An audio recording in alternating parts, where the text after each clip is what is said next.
안녕하세요.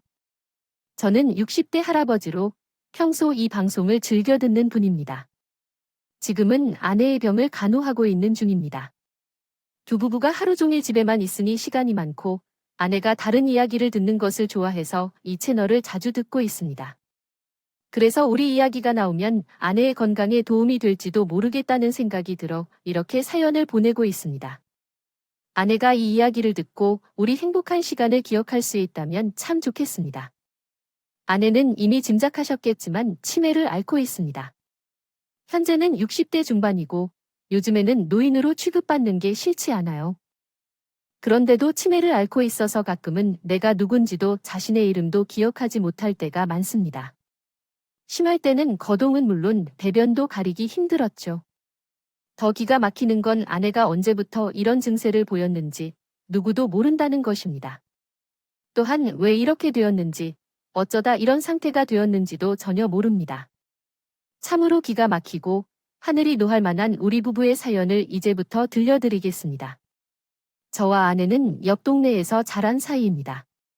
하지만 어릴 때부터 그렇게 친했던 사이는 아니었어요. 그런 아내는 읍내 중학교에 다닐 무렵부터 또래 아이들은 다 알 정도로 유명했습니다. 아내는 그야말로 우리 동네에서 퀸카. 모든 사람들이 선망하는 그런 사람이었어요.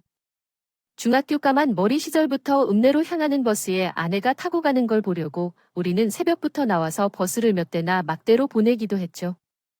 뽀얀 얼굴에 동그란 눈동자의 아내가 새침하게 버스에 앉아 있는 모습이 저는 아직도 어제와 같이 선명하게 생각이 나요. 그 모습을 보고 가슴이 세차게 뛰던 것도 어제와 같이 생생했어요. 하지만 워낙 도도하고 행동이 바르던 아내는 함부로 누구와 말을 섞지 않았고 난다긴다 하는 동네 총각들이 다들 익히어 보는 것 같았지만 말을 붙이는 족족 나가 떨어졌어요. 저는 오히려 그런 모습을 보면서 통쾌하다고 할까 그런 생각을 하면서 청소년기를 보냈네요. 그러다 대입에 실패하고 곧바로 군대에 가야 했죠. 이런저런 일들을 겪으면서 아내에 대한 기억이 조금 희미해졌기도 했습니다. 그러던 어느 날 제가 상병 때쯤이었나 휴가를 맞아 고향으로 갔을 때의 일입니다. 오랜만에 고향 친구들을 만나 시내에서 저녁을 먹고 가볍게 술을 한잔하고 집으로 돌아오던 길이었죠. 그때는 교통편이 좋지 않아서 고향집으로 들어가는 버스가 1시간에 한 대씩 되었나 그랬을 겁니다. 그런데 하필 그 버스를 놓쳐버린 거예요. 그때는 5월이었어서 날씨도 괜찮고요. 술을 깨우기 위해 걷는 도중 연마을을 지나갈 때쯤 갑자기 빠르게 다가오는 소리가 들렸어요. 멀리 어둠 속에서 급히 다가오는 사람이 보였고 나를 향해 달려왔다가 내 등을 잡으며 숨을 고르더군요. 어둡기 때문에 누구인지는 잘 보이지 않았지만 가느다란 여자였는데 몸을 흔들며 숨을 몰아쉬는 게 큰일이 생긴 것처럼 보였어요. 이유는 곧 알 수 있었습니다. 그 여자를 쫓는 건장한 남자 2명이 달려오고 있었어요. 시골 마을이라 그 2명이 누구인지 즉시 알아볼 수 있었습니다. 현재는 시내에서 갱단 노릇을 하는 것 같았다. 불량배로 1명씩은 우리 동네 출신이었고 1명은 옆 동네 출신이었습니다. 제 뒤로 숨은 여자는 바로 제 아내였습니다. 당시 아내는 시내 작은 회사를 다니고 있었는데 어릴 때부터 아내를 흠모하던 옆 동네 출신 건달이 끊임없이 출근해주면서 하는데 그것은 이미 널리 퍼진 소문이었습니다. 나중에 사연을 들어보니 정말 믿기지 않는 일이었습니다. 그날은 아내가 회사 회식 때문에 귀가가 늦었는데 버스를 타고 가던 아내를 중간에 강제로 내리게 했다는 것입니다. 시내에서 상당히 위협적으로 행동하는 사람들이었기 때문에 버스 운전기사도 겁을 먹었고 외진 곳에서 버스를 세우고 아내가 강제로 끌려나가는 것을 보고만 있었다고 합니다. 현재 이야 다 나도 성적인 양념이 있으나 벌써 40년 전의 사건이었기에 그때 작은 시골에서는 그런 일이 종종 벌어지곤 했었답니다. 그러한 상황에서 논둥만이 있는 낯선 길 한가운데 끌려내려진 아내는 무서웠지만 침착하게 두 사람의 주의를 피해오며 도망쳤어요. 하지만 여성의 몸뚱이로는 얼마만큼 도망칠 수 있겠습니까? 닥쳐잡히기 직전에 나를 보고 급한 마음에 무조건 나에게 매달렸을 뿐입니다. 그 두 사람은 기세약소했었습니다. 상대는 주먹질로 훈련받은 자들이었고 더구나 인원도 1명 더 많았기 때문이었죠. 건달들은 더럽게나마 혼자서는 실패할까봐 후배 건달을 데리고 왔습니다. 그러나 그 후배는 우리 동네 출신이었고 저와도 친해하는 사이였습니다. 저는 아내를 등 뒤에 숨기고 악담을 했습니다. 얘야, 성태야. 너 이런 짓 하고도 무사할 것 같아? 너희 어머니랑 아버지가 이런 짓 알면 뭐라고 하겠어? 할 일이 없어서 건달도 모자라 여자까지 괴롭히냐, 못난 놈아. 아, 형 일 아니니까 좀 봐줘. 나도 곤란해. 그냥 둘이 이야기만 좀 하면 돼. 거기 좀 빠져. 우리가 얘기할 것이 있으니까 큰 소리 내기 싫으니 건달은 위협적으로 팔을 휘둘러 내밀며 거들먹거렸습니다. 겁이 났지만 저는 용기를 내었어요. 제 아내는 뒤에서 와들와들 떨고 있었거든요. 아가씨, 저 사람들이랑 할 얘기가 있어요. 제가 이렇게 말하자 아내가 뒤에서 고개를 세차게 흔들었어요. 이분은 할 얘기가 없다고요. 다 꺼져. 할 얘기가 있어도 낮에 하면 되지. 오밤중에 이게 무슨 개수작이야. 이 새끼가 진짜 미쳤나. 야, 너 죽고 싶어? 이렇게 소리치며 건달이 저에게 달려들었어요. 저는 아내를 힘껏 뒤로 밀며 빨리 도망가라고 소리치고 그 둘의 다리를 잡아 매달리기 시작했어요. 아무리 겉은 발길질과 주먹 세례가 날아와도 결코 그들을 놓지 않았습니다. 다행히도 고향 후배 중 한 명은 차마 나를 때리지 못하고 곁에 있는 건달이 화를 내어 큰 돌을 들어와 치려고 할 때를 막아 주었습니다. 아내가 무사히 도망친 것으로 여겨졌을 때 그 둘도 일으켜져 저를 내버려 두고 침을 퇴절하여 사라졌습니다. 제가 의식을 잃은 후에 아내가 부르러 온 사람들에게 발견되어 병원으로 옮겨졌습니다. 부상은 꽤 심했습니다. 갈비뼈가 부러지고 다리뼈도 골절했는데 당시 젊었던 나머지 회복은 빨랐고 군대로 복귀하는 것도 늦춰졌습니다. 게다가 매일 아내가 병문안도 오는 것이 얼마나 좋은지 그야말로 아픈 것 같아도 모를 정도였습니다. 매일 귀에 입이 걸려있는 모습을 보고 어머니가 등짝을 때리실 정도였네요. 그렇게 우리의 인연이 시작되었습니다. 쌀쌀하고 도도하다고 생각했던 아내는 사실 따뜻하고 친절한 사람이었어요. 얼굴뿐만 아니라 마음도 매우 착한 사람임을 깨달았고 이상 없이 망설이지 않았습니다. 군대로 복귀해도 매일 정성을 다해 편지를 써서 보내고 어떻게든 휴가를 내어서 아내를 퇴근길에 매일 집으로 데려다 주었습니다. 제 그런 다정함에 아내도 마음을 열게 되었습니다. 제대를 하고 대학에 진학하려던 계획을 포기하고 취직했습니다. 시내 자동차 정비를 배우기 시작했어요. 그 당시에는 아내와 빨리 결혼해 가정을 꾸리는 것이 유일한 생각이었던 것 같습니다. 그래서 우리는 제대 후 1년 만에 결혼했어요. 그날이 제게 가장 행복했던 날이 아니었을까 싶네요. 우리는 작은 방에서 신혼생활을 시작했죠. 그 당시에는 부족한 것이 없는 대로 작게 시작해서 열심히 살았던 때였습니다. 작은 단칸방에서도 서로 이해하고 공존하며 알뜰하게 살아나가고 있었어요. 아침에 일어나서 아내와 함께 출근을 하고 같이 퇴근을 해 손을 잡고 집에 돌아오는 길은 너무 행복했습니다. 아내는 제 기름때가 묻은 손을 마다하지 않고 하얗고 예쁜 손으로 꼭 잡아주었어요.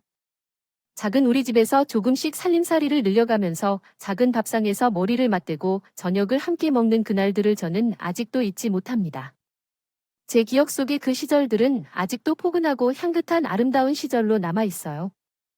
아내는 마음 씀씀이도 고와서 이웃들에게도 잘하고 고향에 남은 어머니에게도 정성을 다했습니다. 주변 사람들 모두가 어떻게 저렇게 행복하고 사랑으로 가득한 삶을 살 수 있는지 궁금해했어요. 고운 색시를 얻었느냐며 세상에서 제일 잘 관리한 장가에 갔다는 칭찬을 받기도 할 정도였죠. 저는 그 행복한 시절이 평생 갈 줄 알았습니다. 열심히 일해서 정비소에서도 인정을 받았고 단칸방도 넓혀서 전세임을 알았지만 넓은 집으로도 이사를 했습니다.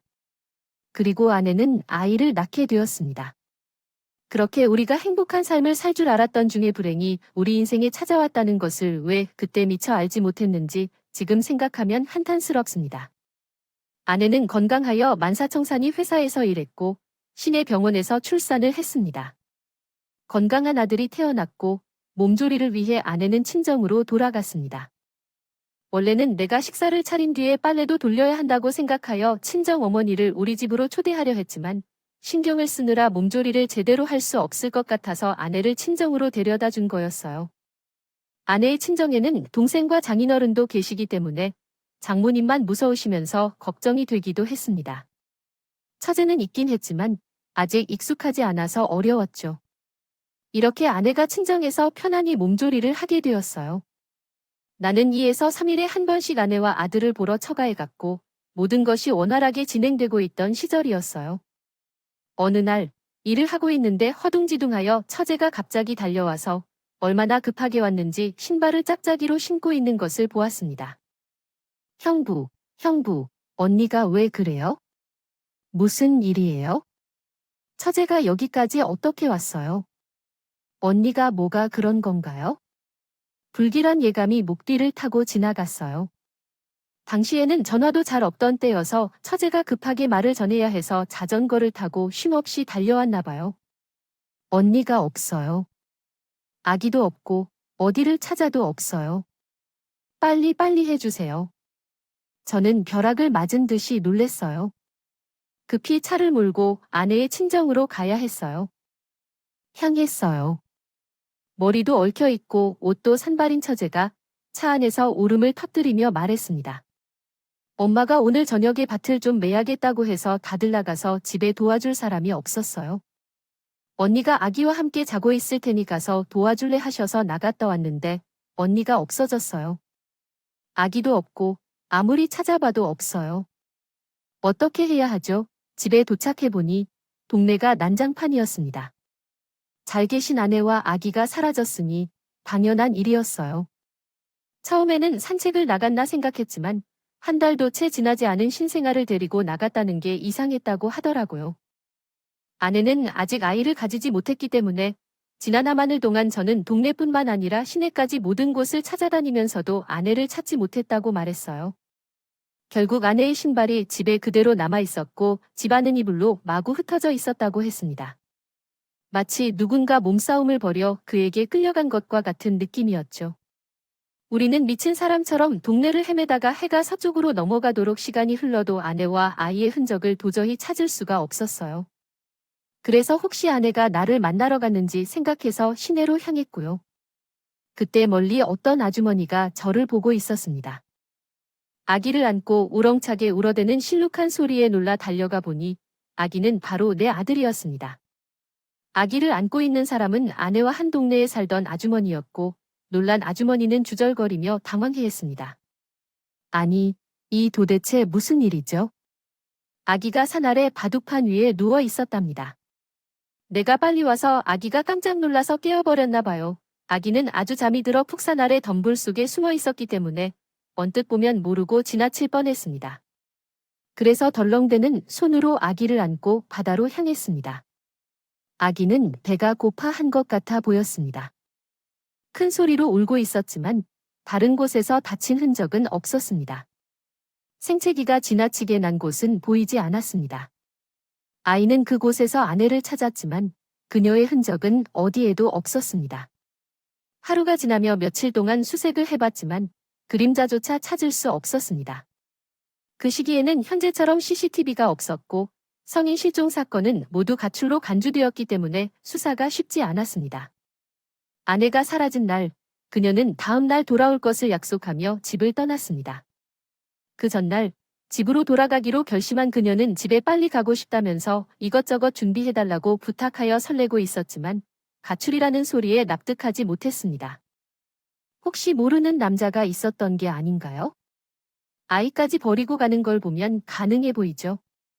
그때 동네 뒷길로 검은색 승용차가 지나가는 걸 봤다는 것이죠.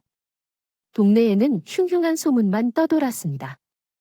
지금 생각해보면 아기를 찾았다는 그 아주머니가 이상하다는 것도, 아기가 정확히 어디에 있었는지 묻지 못했다는 것도, 그때는 워낙 경험이 없어서 현명한 판단을 하지 못했던 것 같아요. 또, 그 아주머니가 그 동네에서 오래 살던 사람이라 누구도 의심할 생각을 하지 못했습니다. 저도 그 아주머니가 아기를 안고 동네 쪽이 아니라 시내로 가고 있었다는 점이 이상했다는 생각을 나중에야 했죠. 떠올릴 정도로까지 된다면 그렇게 속전속결로 시간이 흘렀습니다. 내가 했던 모든 것을 내팽개치고 아내를 찾으러 전국을 헤매기 시작했어요. 그렇게 생각해보니 결혼식 이후로 제대로 된 아내의 사진조차 없었어요. 겨우겨우 재산을 털어서 아내의 얼굴을 떠올려 전단지를 만드는 일까지 했죠. 큰 돈을 들여 사람들이 많이 다니는 기차역과 버스 터미널에 가서 전단지를 돌리고 현수막까지 걸었습니다. 하지만 아내를 본다는 사람은 어디에도 없었어요. 그렇게 3년이란 기간이 흘렀습니다. 내몰리는 듯이 난조가 되어만 갔죠. 그래도 다행히 자식은 외할머니 집과 외할아버지 집을 오가며 건강하게 자라고 있습니다. 자라고 있던 아들. 그런데 어느 날 전국을 헤매다가 집으로 돌아왔을 때는 술에 취하여 잠들었습니다. 깨어보니 곁에 어린아들이 고요히 잠들어 있었고 그의 작고 고운 손이 제 손가락을 꼭 잡고 있었습니다. 일어서서 그 작고 고운 손을 보니 아이는 그 사이에 갑자기 자라고 있었습니다.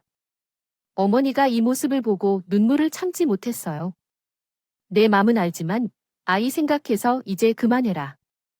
애가 커서 맨날 아빠를 기다리고 대문만 쳐다보며 아빠 언제 오냐고 물어봅니다. 그 모습을 보면서 가슴이 찢어집니다. 얘 엄마야, 그렇다 쳐도. 애가 어떤 죄를 지었기에 너랑 애가 싫어서 도망간 여자를 그만 찾고 아들을 키워야지. 도망간다는 말씀 하지 마세요. 그런 사람이 아니잖아요.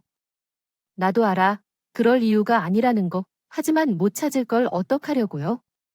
그냥 너를 싫어서 도망갔다 치고 마음에 묻어버려. 어디에 살고 있는지 죽었는지도 모르는 사람 그만 자꾸 생각하지 마세요. 옆에 있는 애를 봐야죠. 어떻게 해야 할지. 3년 동안 할 일은 다 했어요. 저는 어머니의 말씀에 고개를 끄덕였습니다. 맞는 말씀이었어요. 계속 이렇게 살 수는 없었어요. 저에겐 아들이 있었고 이 아이를 꼭 키워내야만 했어요. 그날부터 저는 어머니를 모시고 시내로 갔습니다. 이사를 나가서 그냥 묵묵히 살아왔어요. 열심히 일한 덕분인지 살림은 금방 안정을 찾았고 다행히 아이도 별탈 없이 무사히 잘 자라 대학도 졸업하고 좋은 곳에 취직했습니다. 아이를 키우시던 어머니는 그 사이에 돌아가셨죠. 저도 늙어서 어느새 머리가 허옇게 세워버렸지만 제 아내만은 제 기억 속에 언제나 곱고 곱던 그 모습 그대로 늘 남아 있었습니다. 어머니가 계셨지만 저 혼자 아이를 키우는 일은 쉽지 않았어요. 어렵고 힘든 날들의 연속이었고 특히 장모님은 죽을 때까지 딸을 그리워하시다 가셨습니다. 병상에서 눈을 감는 날까지도 제 손을 함께 잡으시며 함께 있어 주셨죠. 잡고서 내 딸을 찾아달라고 간절히 말하는데 아내가 눈을 감았습니다. 아내는 모든 사람들의 아픔과 슬픔이 되어버렸어요. 그런 식으로 무심코 세월은 흘러갔습니다. 이제 저는 운영하던 정비소를 다른 사람에게 맡기고 내년에는 고향으로 내려가서 농사를 짓기로 했습니다. 혹시 아내가 사라진 곳에서 저를 기다리고 있는지도 모를 것 같아요. 아들은 서울로 독립하여 직장 생활로 바쁘게 살아가고 있어요. 어느 날 텔레비전으로 바둑을 보려고 채널을 변경하다가 생각이 들었습니다. 돌리는데 제 눈길을 사로잡는 방송이 나오더군요. 화면에서는 웬 노인이 고개를 숙이고 아기 인형을 쓰다듬는 장면이 나오고 있었습니다. 채널을 돌리다 그 장면을 보는데 어쩐지 고개를 숙인 그 할머니의 모습이 낯설지가 않더군요. 그 TV 프로는 무연고 고령자들이 모여있는 요양원의 모습을 보여주는 프로그램이었어요. 치매에 걸려 거리를 헤매다 집을 찾지 못한 노인들, 버려진 노인들, 노숙자였다가 치매에 걸린 노인들 같이 불쌍한 노인들이 모여 사는 곳이었죠. 제가 채널을 돌렸을 때는 프로그램이 거의 끝나가는 중이었습니다. 화면 속 할머니는 무언가를 중얼거리며 아기 모양의 인형을 쓰다듬다가 소중히 품에 꼭 안아 들었다. 그리고 고개를 들며 앞을 쳐다보며 활짝 웃었습니다. 그 순간 나는 자리에서 벌떡 일어섰다. 늙고 주름진 얼굴을 가진 단정한 눈매와 반듯한 이마는 분명히 제 아내였다. 40년이 넘은 세월이 지났지만 한눈에 알아볼 수 있었다. 손이 덜덜 떨리고 가슴이 터질 듯 요동쳤다. 나는 후원문의로 나온 전화번호를 종이에 적어두고 그것을 손에 쥐고 아들에게 즉시 전화했다. 아들이 전화를 받자마자 주절주절하며 눈물이 터져 나왔어요. 아버지, 아버지, 왜 그러세요? 무슨 일이에요? 우시기만 마시고 말씀을 하세요. 대체 왜 그러세요? 찾았어요. 찾았어요. 엄마를 찾았어요. 내가 지금 봤어요. 저의 이 뜬금없는 소리에 아들은 한 달에 집으로 내려왔습니다. 그리고 저의 설명을 듣더니 아들이 인터넷으로 그 방송을 찾아서 다시 들어보라고 하더군요. 보고 또 봐도 분명히 제 아내였어요. 고개를 돌리며 살짝 웃는 모습도 고운 눈매도 그대로였습니다. 방송에서는 3년 전 길거리에서 헤매고 있는 것을 발견해 데려왔다고 하더군요. 이름도 나이도 모르는 김할머니라고 불렀다고 하셨습니다.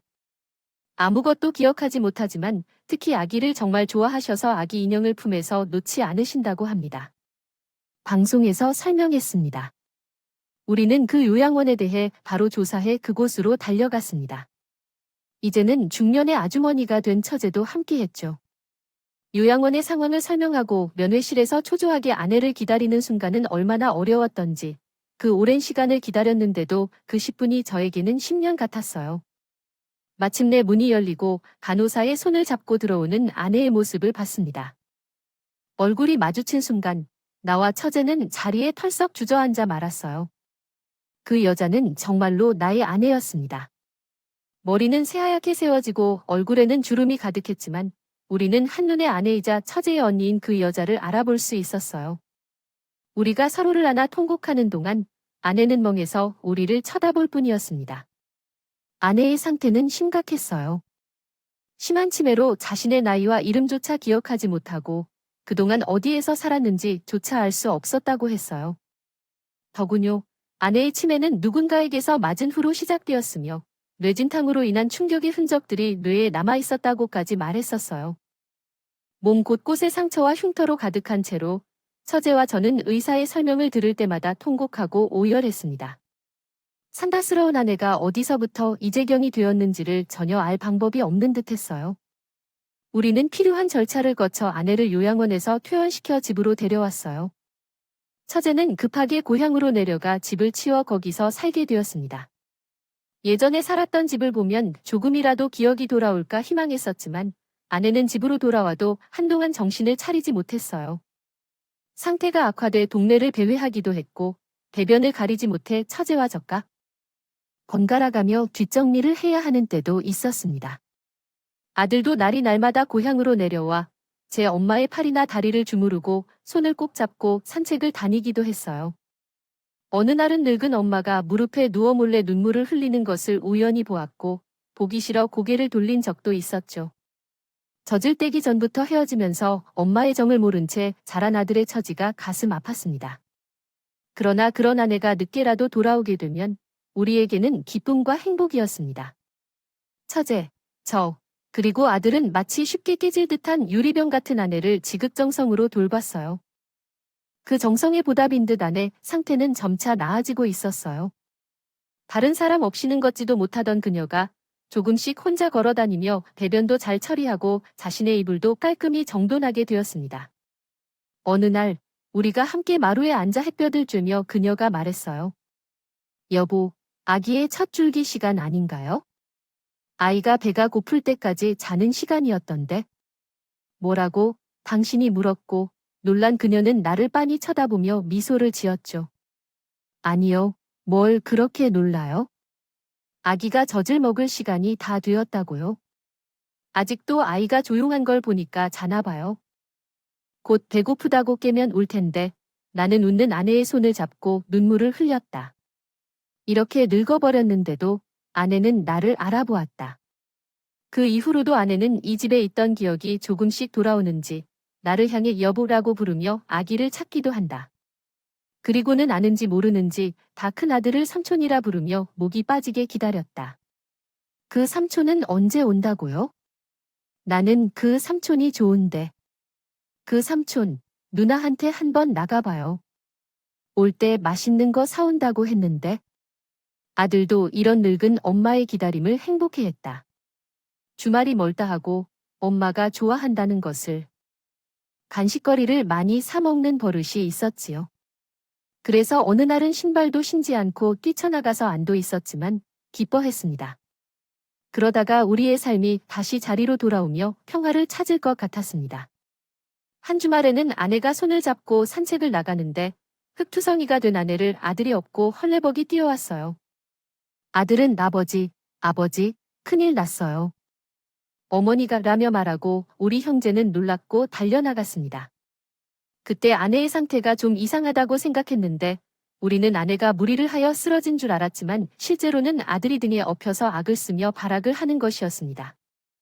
아들은 그런 애교 있는 아내를 이용하여 없었고 오늘은 기진맥진한 상태였는데 악을 쓰는 아내의 말이 좀 이상하다고 느꼈습니다. 너 같은 개를 내 아들을 빼앗으려고 해? 내가 너를 죽일 거야. 내려줘. 천하이라, 내가 죽어야 돼. 나를 팔아먹은 이 영 나쁜 년. 나는 아내를 껴안으며 그 이후로도 바라며 울다 지쳐서 잠이 들었네요. 그 후에 아들에게 어떤 일이 있었는지 물어보았습니다. 어머니랑 자주 산책을 갔던 길이 있잖아요. 그 동네에서 공사 중이거나 어딘가에서 내다가 다른 길로 돌아가는데 갑자기 그 길로 가면 안 된다고 막았대요. 우 씨의 일은 이렇습니다. 급히 마을에 돌아왔는데 마을에서 할머니를 만났어요. 그 할머니를 보자마자 달려들어 때리고 욕하는 것을 말릴 수도 없었어요. 어떻게 해야 할지 모르겠어요. 그 할머니는 맞아서 다쳤어요. 아버지가 가봐야 할 것 같아요. 전에 뭔가 이상한 예감이 들었어요. 아내 말도 그렇고 그 할머니의 인상착의를 들어본 일이 오래전에 있었어요. 숲길에 놓여있던 아이를 안고 오던 그 아주머니가 분명히 같은 분이었기 때문이었어요. 그제서야 제가 아주 오랫동안 뭔가 놓치고 있다는 생각이 들기 시작했어요. 그 아주머니는 숲에 있는 밭으로 일하러 갔다가 아이를 발견했다고 했습니다. 그러나 그 아주머니는 최근에 아내가 무슨 일인지 알려드리지 못했답니다. 아이를 낳고 몸조리를 하러 오고 있는 것을 알고 있는 사람이었다. 최소한 새끼를 갖게 된 것이 아내의 아이라는 것을 모를 리가 없었을 것이다. 금방 전에 그 마을은 없어졌다. 말입니다. 그런데도 그 여자가 아기를 품고 걸어가는 방향은 정확히 시내로 향하고 있었다. 오히려 멀어지는 길에서였다. 나를 우연히 만나지 못했다면 그 여자는 아들을 안고 시내로 떠났을 것이다. 이렇게 생각해보니 이상한 점이 몇 가지 있었다. 장모가 돌아가시고 장례식에는 많은 사람들이 왔는데 그 여자는 오지 않았다. 장모는 생전에 손자를 찾아주신다며 그 아주머니께서 매우 도와주셨다고 하며 감사의 마음을 다해 표현했습니다. 은혜를 입은 것인데 아주머니는 장례식에는 참석하지 않고 대신 상당한 금액의 조의금을 보내주셨습니다. 이웃들이 주는 선물보다 훨씬 큰 금액이어서 놀랐지만 생전에 받은 대접에 대한 감사의 마음이 들어있다고 생각했습니다. 그때 갑자기 머릿속을 스치는 생각이 있었어요. 그 건달, 어린 시절에 아내를 놀리려다가 실패한 그 건달 말이에요. 그 건달은 그 사건이 있은 후 얼마 지나지 않아 군대에 갔다가 타지에서 정착했다고 했어요. 하지만 아내가 몸조리를 하러 친정에 왔을 때는 그 건달도 돌아와 있었죠. 제가 당시 그가 마을에 있다는 사실을 알고 찝찝하게 생각했던 것이 기억났습니다. 그래도 아내는 이미 결혼해 아이까지 낳은 몸이었고 집에는 늘 식구들이 북적북적하니 무슨 일이 있으리라는 것은 꿈도 꾸지 못했었던 거예요. 그제서야 무언가 머릿속에서 하나둘씩 의문이 풀리는 느낌이 들기 시작했어요.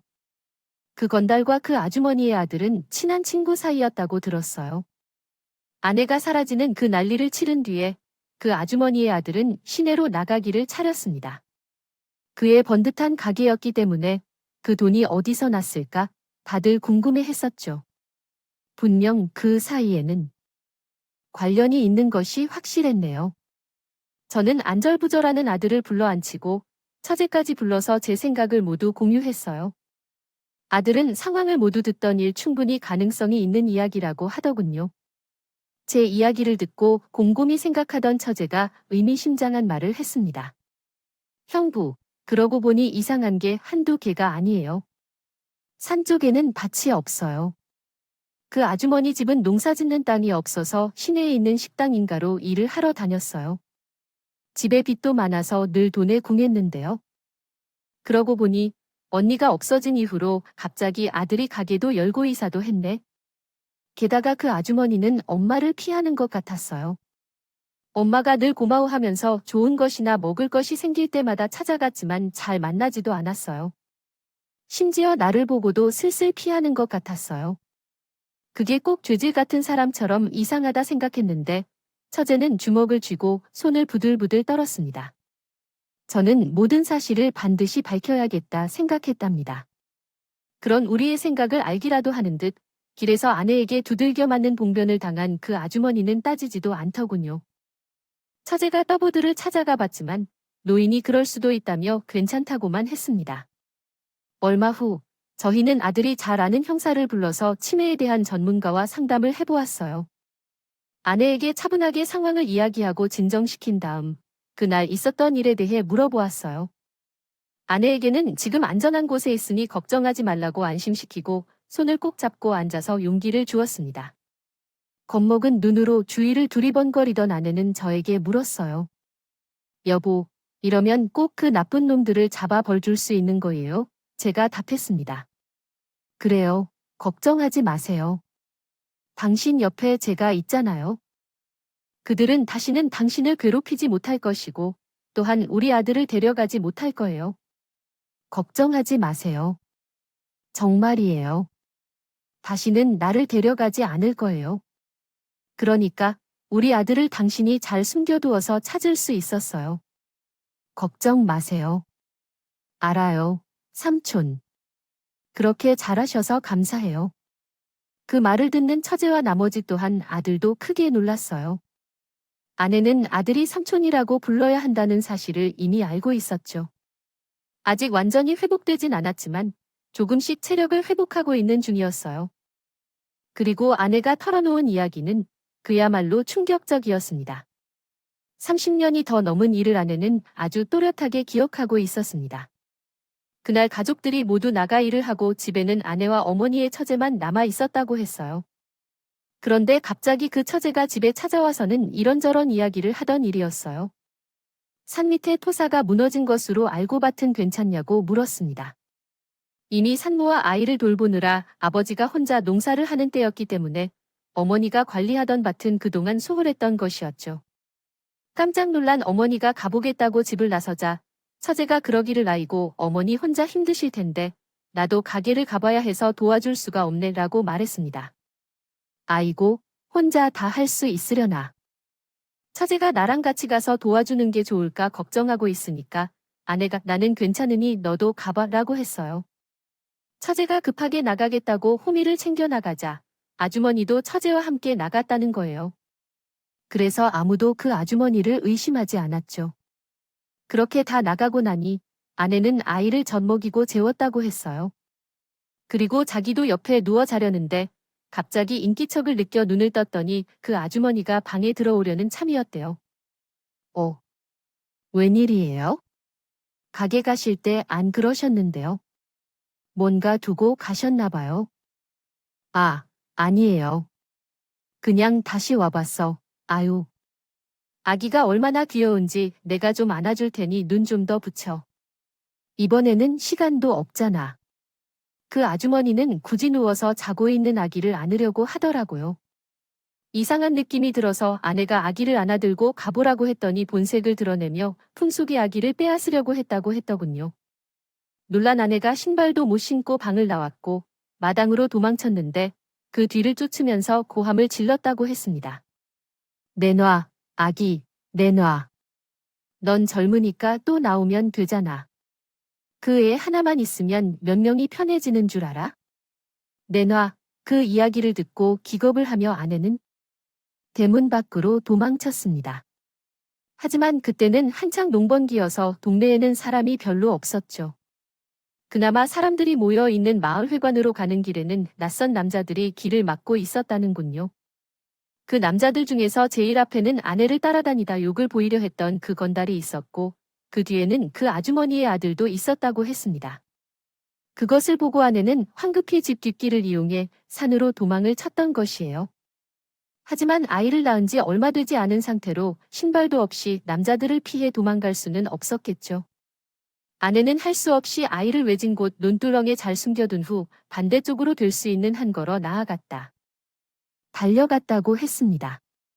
그 길엔 반일을 다녀오는 어머니와 여동생이 지나가는 길입니다. 제발 아들을 발견하길 기도했고 또 기도했습니다. 나는 반대편으로 뛰면서 마음속으로 빌었습니다. 제발 아들이 무사히 돌아오길 바랍니다. 우리 엄마가 그를 안 무사히 볼 수 있게 해주세요. 제발 그때까지 무사히 돌아오게 해주세요. 그랬습니다. 그렇게 뛰는 중에 아내는 뜨거운 눈물을 흘리며 말했습니다. 아들은 그 말을 듣고 어머니의 손을 꼭 잡아줬어요. 그 순간 저는 아들이 다른 곳에서 발견된 이유를 이해할 수 있었습니다. 아내는 아이를 지키기 위해 희생한 것이었습니다. 따라오던 아주머니가 아이를 따라잡으려고 했습니다. 발견하고도 남자들과 함께 차로 떠나지 못한 이유는 아내가 너무 심하게 반항하여 급히 떠나야 했기 때문입니다. 그때 아이까지 같이 차에 태웠다면 하나뿐인 아들이 어떻게 됐을지 생각만 해도 끔찍합니다. 당연히 아내는 얼마 가지 못해서 남자들에게 잡힌다고 합니다. 그들은 세워놓은 차에 아내를 태우고 한참을 달렸다고 하더군요. 그 사이에 아이를 찾으려고 주위를 뒤지던 그 아주머니가 제 아들을 발견해서 그들을 만나러 시내로 향하는 것을 다행히 제가 발견한 것이었습니다. 저는 온몸에 소름이 돋았습니다. 이런 어마어마한 짓을 저질러 놓고 내 아들에게서 평생 엄마를 빼앗아 놓는다는 사실에요. 어쩌면 내 아들마저 빼앗길 뻔한 천인 공노한 일을 저질러 놓고 그 인간들은 이제껏 편하게 잘 살아왔습니다. 그렇게 아내가 끌려간 곳은 어느 멀리 떨어진 도시의 단칸방이었다는군요. 그 건달놈이 미리 준비해 놓은 곳이었죠. 그리고 그들의 대화를 통해 아들은 무사히 집에 돌아갔다는 사실을 알게 되었다고 했습니다. 그래서 거기서 건달놈들에게 모진 일을 당하고 폭행을 당해도 참고 견딜 수 있었다고요. 그런데 그것이 끝이 아니었다는군요. 아이를 데려가지 못해서 정해진 돈을 받지 못하자 아내를 팔아내려는 계획을 세웠던 것이었죠. 그 얼굴은 반반하게도 빨리 알아보세요. 처녀라고 불리더라도 얼마를 주는지에 따라 선택하는 대로 섬이든 어디든 관계없으니까 그래도 아내는 언젠가는 꼭 다시 집으로 돌아올 것이고 우리 아이들을 만날 희망으로 삶의 끈을 놓지 않으려 했어요. 하지만 얼마나 발버둥쳐도 어찌할 바를 모르겠는 현실에 서서히 절망에 가고 있었어요. 가장 두려웠던 것은 그 건달 때문이었어요. 아내가 뚝심 세우면 어디든 뛰어가 잡아왔다는 것이었어요. 한 번 섬에서 운이 좋게 탈출을 시도한 적이 있었지만 고향에 올 때 시내에서 그놈에게 잡혀나왔던 경험이 있었다고 말했어요. 도망쳤던 그를 잡았다는 연락을 받자마자 그놈은 아내가 이곳으로 돌아올 것을 알고 몇 날 며칠을 기다렸다. 도대체 어떤 억하심정을 품고 있길래 어린 시절부터 알고 지내온 고향 친구를 그렇게 끔찍한 곳으로 팔아넘길 수 있었을까? 더구나 그 자식을 납치하려다니. 겨우 도망친 사람을 끝까지 쫓아 그 지옥으로 다시 돌려보낼 수 있을까? 도저히 용서할 수 없었다. 그 이후부터의 기억은 조금씩 뒤죽박죽이었고 폭행의 후유증과 정신적 충격으로 가끔은 정신을 잃고 있었다가 어느 날 갑자기 그 이후의 기억조차 없어졌다. 그리고 정신을 차렸을 때는 차가운 길거리를 헤매고 있었고 다시 정신을 차렸을 때는 요양원에 계신 것이었습니다. 우리는 사연을 듣자 분노와 슬픔에 사로잡혀 눈물바다가 되었어요. 이야기를 듣던 상담사분도 눈물을 닦았죠. 우리를 보던 형사는 혀를 차며 말했어요. 당시 이 근방에서 영유아 유괴 사고가 많았어요. 그때는 해결하지 못했는데 이것이 실마리가 될 것 같네요. 지난 세월을 다 보상받으실 순 없겠지만 저가 최대한 이 나쁜 사람들 꼭 벌 받게 해드릴게요. 걱정 마세요. 형사들은 착실하게 일을 처리해 주었어요. 아내의 증언은 전문가의 손을 거쳐 증거물로 제출되었어요. 제 동네에서 파렴치한 짓을 저지른 그 동네 아주머니와 아들은 모두 경찰에 체포되어 구속되었어요. 이제는 힘도 없이 늙은이를 잡아가서 뭐 하려 해? 라며 반항하는 늙은이에게 처제가 달려가 뺨을 후려쳤어요. 늙어도 뭐 어때서 그러세요? 꽃다운 우리 언니의 삶을 짓밟고 혼자 편하게 늙었다고? 이제 들어가서 죽을 때까지 벌받아. 다시 이 동네에 발도 들이지 않을 거니 말고 이 나쁜 년아 뺨을 맞고 쓰러진 그 늙은이는 그러한 상황에서 힘없이 경찰에게 끌려갔고 갇혔습니다. 처제는 그 집에 살던 다른 식구들을 모두 내쫓고 집안의 가구들을 다 부숴버렸어요. 그러나 아무도 처제를 말리거나 비난하지 않았죠. 집에 남은 식구들은 집을 떠나며 그 길을 택했고 그 아주머니는 옥살이를 할 때 아무도 찾아가지 않거나 돌보지 않았다고 합니다.